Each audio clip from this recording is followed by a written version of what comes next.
ہو جائے. آئیے ایک اور حوالہ میں آپ کے سامنے پیش کرتا ہوں, اور وہ ہے حضرت, اب کوئی کہے میں عبدالعزیز محدث دہلوی کو نہیں مانتا, ہم نے کہا کوئی بات نہیں, کوئی کفر نہیں, نہ مانے, لیکن جب صحابی کا قول آ جائے اس کو تو مانیں گے آپ. اور صحابی بھی کون ہو؟ ابو سعید خدری رضی اللہ تعالیٰ عنہ. وہ اس آیت کریمہ کی کیا تشریح کرتے ہیں؟ فرماتے وَيَكُونَ الرَّسُولُ عَلَيْكُمْ شَهِيدًا. اور اس حوالے کو نقل کرنے والے امام ابن جریر اپنی تفسیر ابن جریر کے اندر نقل فرماتے اس آیت کے تحت کہ وَيَكُونَ الرَّسُولُ عَلَيْكُمْ شَهِيدًا بِمَا عَمِلْتُمْ أَوْ فَعَلْتُمْ. حضرت سعید خدری فرماتے اس آیت کا معنی یہ ہے کہ نبی تمہارے سارے اعمال پر اور تمہاری ساری حرکت پر گواہ ہے, کہ جو جو حرکت تم کرتے ہو. اور قریبی حوالہ علامہ زرقانی رحمۃ اللہ علیہ, جن کی سیرت کی کتاب دنیا اسلام کے اندر بڑی مستند ہے, وہ کیا فرماتے ہیں کہ چلو سرکار نے اپنی زندگی میں اپنے امت کے اعمال کو ملاحظہ کیا ہوگا, لیکن سرکار جب دنیا سے رخصت ہو گئے تو کیا کچھ فرق آیا ہے؟ تو عبارت کیا نقل فرماتے ہیں, میں اس کا گویا کہ عبارت اور ترجمہ آپ کے سامنے پیش کرتا ہوں. سماعت فرمائیے, ولا فرق بین موتہ ولا حیاتہ فی مشاہدتی لامتی ومعرفتہ باحوالہم واعضائہم ذالک جلی عند لا اخفا. فرماتے ہیں سرکار علیہ الصلوۃ والسلام اپنی امت کا مشاہدہ فرماتے ہیں, وہ معرفتی باحوالہم, ان کے احوال کو جانتے ہیں, وہ اعضائہم, ان کے دل کے راز کو جانتے ہیں. فرماتے وہ ذالک عندہ جلی, یہ ساری باتیں محمد عربی کے سامنے روشن ہے, لا خفا, کوئی پوشیدہ نہیں. یہ علامہ زرقانی رحمۃ اللہ علیہ گویا کہ نقل فرماتے ہیں. اس کے بعد آئیے امام المحدثین, جس نے 75 دفعہ جاگتے ہوئے سرکار کو اپنی آنکھوں سے دیکھا, 2 لاکھ حدیثوں کا حافظ, کئی حدیثوں کی کتابوں کا مصنف, 900 سے زیادہ کتابیں جس نے لکھی, نبی صدی کا مجدد امام جلال الدین سیوطی رحمۃ اللہ تعالی علیہ الحاضر الفتاوی کے اندر نقل فرماتے ہیں کہ وقال المتکلمون المحققون ان النبی حی بعد وفاتہ. فرماتے متکلمین اور محققین کی جماعت کہتی ہے کہ سرکار اپنے انتقال کے بعد زندہ ہے. ابھی متکلمین اور محققین کس کو کہتے ہیں؟ یہ 2 لفظ سمجھ جائیے انشاءاللہ آپ کے لیے گویا کہ نور نور ہوگا. متکلم کیونکہ علماء کی بہت جماعت ہوتی ہے, کوئی فقیہ ہوتا ہے, کوئی محدث ہوتا ہے, کوئی متکلم ہوتا ہے. تو متکلم علماء کی اس جماعت کو کہا جاتا ہے جو علم کلام کے ماہر ہوتے ہیں. علم کلام عقیدے کو کہتے ہیں. کس کو کہتے ہیں؟ عقیدے. تو عقیدے کے ماہرین جو ہوتے ہیں, جو عقیدے کی جانچ پڑتال کر کے آنے والی امت کے لیے صحیح عقائد کی راہ مہیا کرتے ہیں, اس جماعت کو کہا جاتا ہے متکلمین کی جماعت. تو امام سیوطی جیسا محدث کہتا ہے کہ یہ عقیدہ میرا نہیں بلکہ سارے متکلمین کا ہے, سارے متکلمین کا ہے. پھر فرماتے خالی متکلمین نہیں بلکہ وقال المتکلمون المحققون, بلکہ یہ محققین کا بھی ہے. اور محقق کس کو کہتے ہیں؟ یہ بھی علماء کا ایک طبقہ ہے.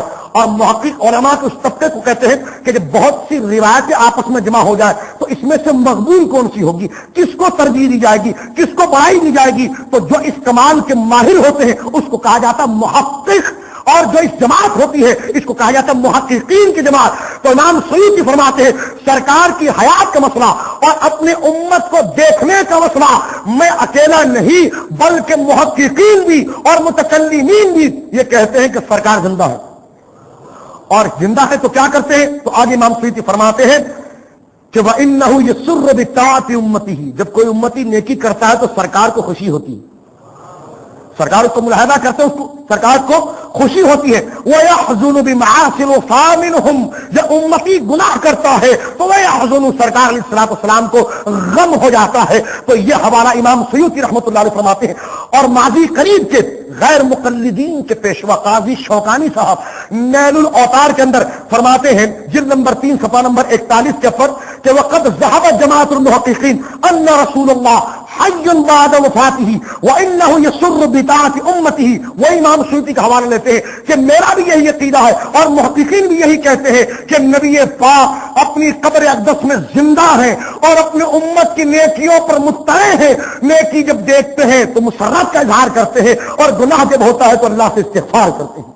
تو اللہ نے دوسرے پارے کی ابتدا اپنے محبوب کی عظمت معجزے سے فرمائی کہ وَيَكُونَ الرَّسُولُ عَلَيْكُمْ شَهِيدًا, میرے نبی کی نظروں میں میں نے اتنی وسعت عطا فرمائی ہے، جس نے مجھے دیکھا تو اس آنکھ میں اتنی وسعت آ گئی ہے کہ اب تمہارا ایک بھی پہلو، چاہے وہ تمہارے دل سے ہو، تمہاری حرکت سے ہو، تمہارے تفکرات سے ہو، میری نبی کے اور نظروں سے اوجل نہیں۔ کیوں؟ وَيَكُونَ الرَّسُولُ عَلَيْكُمْ شَهِيدًا، میرا نبی تم پر گواہ ہے جب تو میری بارگاہ میں تمہاری ایک ایک حرکتوں کی گواہی دے گا۔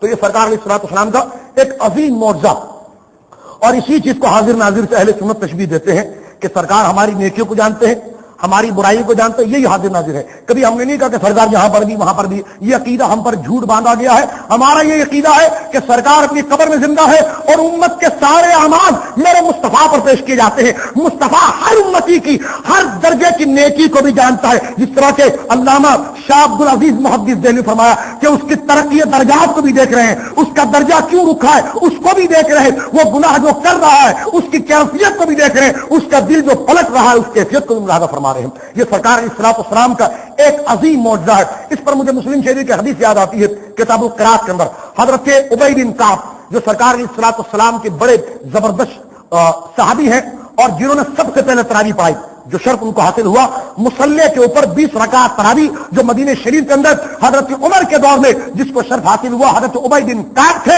اور بڑے مستند قسم کے قاری تھے۔ وہ ایک دفعہ قرآن کی تلاوت کر رہے تھے، قریب میں کسی شخص نے بھی قرآن کی تلاوت کی، وہ مختلف انداز میں پڑھ رہا تھا، ان کو یہ مزاج اس کا پسند نہیں آیا، اس کو لے کر سرکار کے پاس پہنچے اور عرض کی حضور یہ کیسا قرآن پڑھ رہا ہے ذرا سنیے آپ۔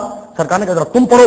حضرت ابی بن کعب نے ایک آیت پڑھی، اسی آیت کو جب انہوں نے پڑھی تو طرز اور تھا، کیونکہ کئی طرز سے قرآن کو پڑھا جا رہا ہے تو طرز اور تھا۔ سرکار نے فرمایا ابی بن کعب تم نے بھی صحیح پڑھا اور اس نے بھی صحیح پڑھا، تم نے بھی صحیح پڑھا اس نے بھی صحیح پڑھا۔ مسلم شریف کی حدیث ہے ابی بن کعب کہتے ہیں کہ میرے دل میں ایک وسوسہ پیدا ہوا کہ جب سرکار نے اس کے پڑھنے کو صحیح کہا، میرے دل میں ایک وسوسہ پیدا ہوا، معاذ اللہ ایسا وسوسہ کہ مجھے اس کلمے سے آپ سے نفرت ہونے لگی، معاذ اللہ، اور ایسی نفرت جو زمانے جاہلیت میں نہیں تھی، نفرت میرے دل میں تھی۔ مصطفیٰ نے میرے دل پر ہاتھ مارا، مسلم شریف کی حدیث ہے، فرماتے سرکار نے میرے دل کی کیفیت کو دیکھ لیا اور میرے دل پر ہاتھ مارا۔ ہاتھ مارنے کی دیر تھی، میں خوف سے لرز گیا اور مجھے ایسا محسوس ہوا جیسے میں عرش کے نیچے کھڑا ہوں، اور اسی وقت میرے دل سے وہ خیال زائل ہو گیا، وہ خیال دور ہو گیا، اور قرآن نے سچ کہا وَيَكُونَ الرَّسُولُ عَلَيْكُمْ شَهِيدًا، میرا رسول تمہارے ہر فعل پر نگہبان ہے۔ دعا فرمائیے ہمیں رضا والے کام